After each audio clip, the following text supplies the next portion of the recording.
తెలుగు రాష్ట్రాల్లో ఓట్ల లెక్కింపు అయితే ముమ్మరంగా జరుగుతోంది.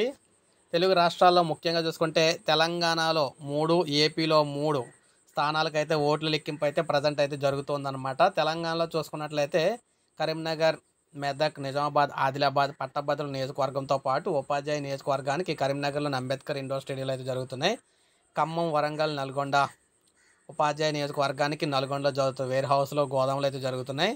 ఇక చెల్లుబాటు అయిన ఓట్లో 50% పైగా ఓట్లు వచ్చిన అభ్యర్థిని విజేతగా ప్రకటిస్తారు. 3 ఎమ్మెల్సీ స్థానాలకు మనకి గతంలో ఎన్నికలు అయితే జరిగిన అందరికీ తెలిసింది. ఇక ఏపీలో చూసుకున్నట్లయితే ఆంధ్రప్రదేశ్లో 3 ఎమ్మెల్సీ స్థానాలకు మనకి ఉదయం నుంచే ఓట్ల ప్రక్రియ అయితే ప్రారంభమైపోయింది.